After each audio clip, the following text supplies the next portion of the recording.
it's not too early to get a little deeper into a theological idea, but I was thinking about this yesterday and I got like 30 seconds on my way to church. So, you know what I think is so powerful about music, worship music, Christian music, even secular music, even negative music? Yeah, there's instruments, there's sound, there's like synth, there's computerized sound, everything going on in the background.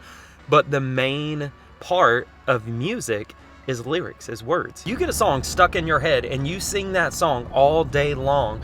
No matter what the melody is, no matter what kind of music it is, you are literally saying words over and over and over again. So if it's a worship song, you're singing about God's love and talking about God's love over and over and over again, or singing about how worthy He is over and over and over again. And if it's a secular song, if it's a negative song, if it's a song about sex or violence or whatever it is, you're saying that and releasing that over and over and over again. Like Nelly, over and over again, and it's all in my head.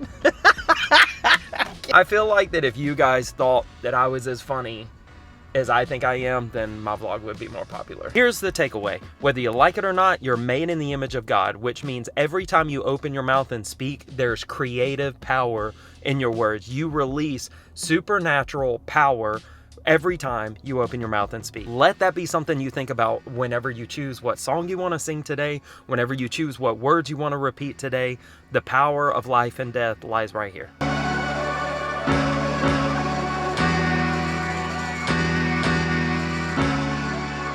What are we doing? The only thing that sucks is that whenever you wear different shoes, your feet hurt. Like these are like the comfortable Oh yeah. Converse, And but they they ain't hurt. so comfortable No, anymore, is they're they, not. Shanna?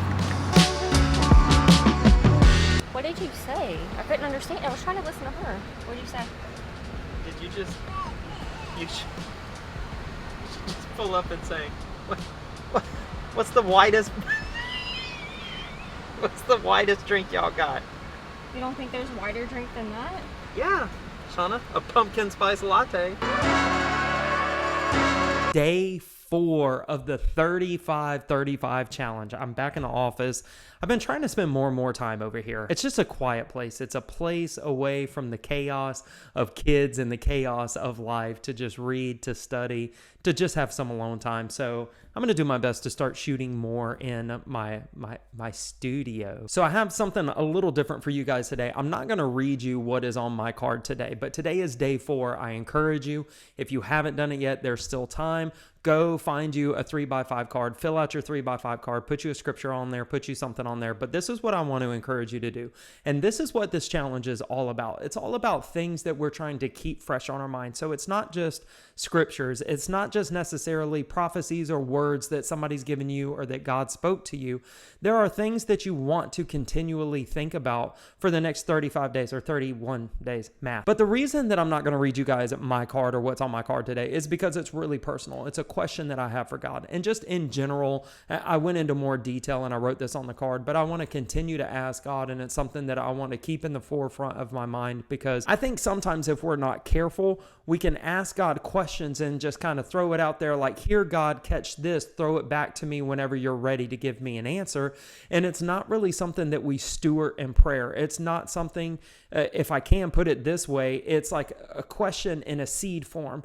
And what we'll do is we'll take that seed and throw it out there, and that's just kind of like we nurtured it and planted it. And that's really not how it works. I think that our prayers in the form of a question to God, I think they're like seeds, just like everything else. So we take the question that we have for God, and my question...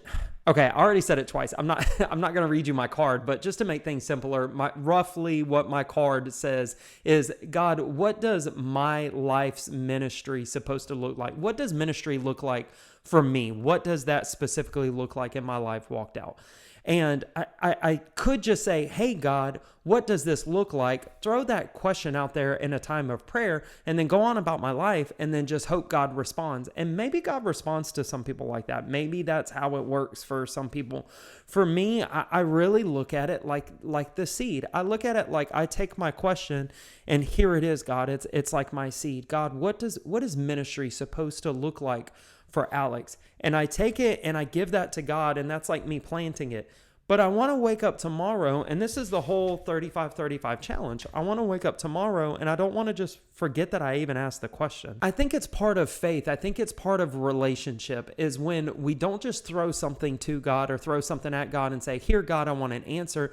We show him with our actions. We show him with our dedication. We show him with our sacrifice of saying, God, here it is. I'm taking more time on my knees, so to speak. And I'm asking you again, God, I really want to know. This is how much I'm interested in what does your will for my life? What does ministry for my life look like? I want to know this.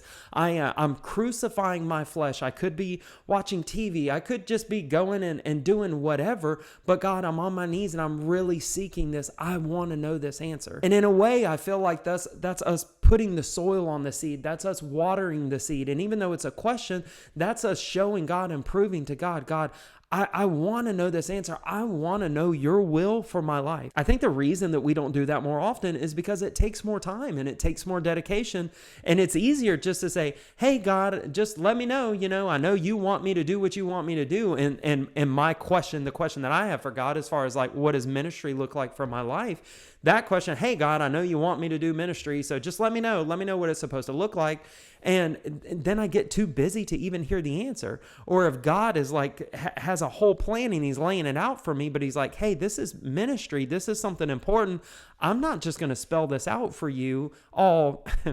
I'm going to use the phrase willy-nilly because I can't think of any other better way to say it, but hopefully that makes sense. So today, day number 4 on my 35-35 challenge, I have a question for God, and I'm going to bring that up to God as often as I pull out my 3x5 cards and say, here it is, God, I want to know what ministry is supposed to look like for my life. So if you have a question that you put on one of your cards and you're earnestly seeking God, you really want to know, show God by continually bringing that question to him and saying, God, and back it up with scripture. Say, God, you said in James, you said, if any of you lack wisdom, let them ask of God.